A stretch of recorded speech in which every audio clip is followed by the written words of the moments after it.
देख रहे हैं जेकेटी न्यूज। आइए देखते हैं आज सुबह की बड़ी खबर।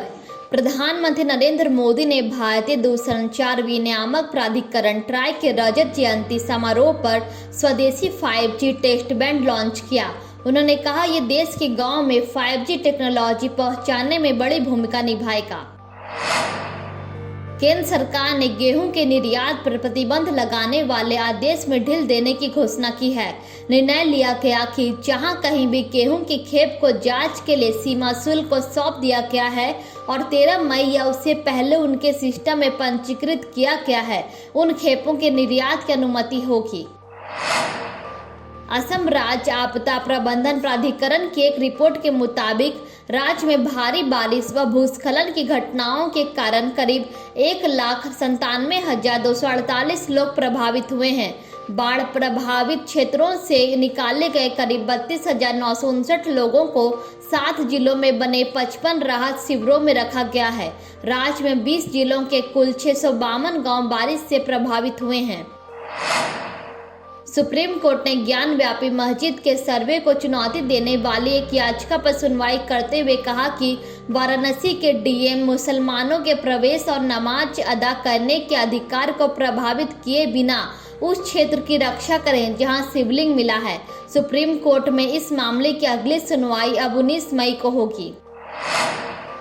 रक्षा मंत्री राजनाथ सिंह ने महाराष्ट्र के मझगांव बंदरगाह पर स्वदेशी युद्धपोत INS सूरत और INS उदयगिरी को लॉन्च कर नौसेना में शामिल किया। इस दौरान उन्होंने कहा, कोविड-19 और यूक्रेन में चल रही उथल पुथल के बीच इन विध्वंसकों का निर्माण हमारी समुद्री क्षमता और आत्मनिर्भरता की मिसाल है।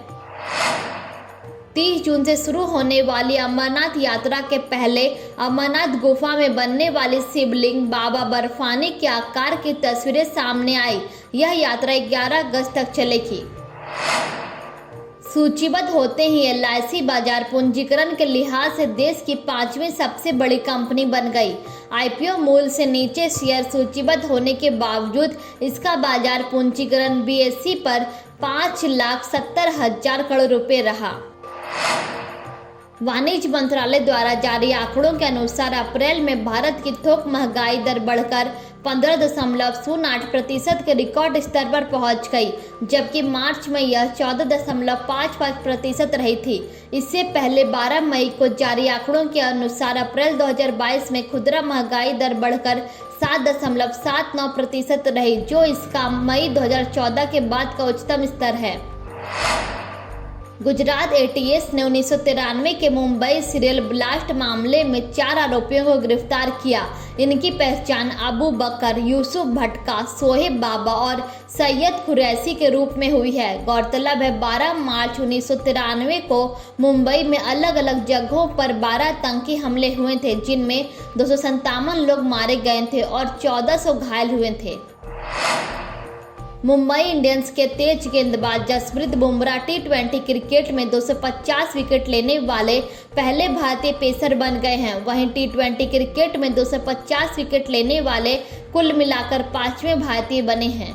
इस तरह की खबरों को देखने के लिए देखते रहिए जेकेटी न्यूज। कोरोना से बचाव के लिए सरकार द्वारा बनाए गए सभी नियमों का पालन करें। 2 गज की दूरी, मास्क से जरूरी ना भूलें। आप जेकेटी न्यूज को फेसबुक, ट्विटर और इंस्टाग्राम पर भी फॉलो कर सकते हैं। आप हमारे न्यूज़पेपर को हमारे वेबसाइट जनकल्याणटाइम.in पर पढ़ सकते हैं। धन्यवाद।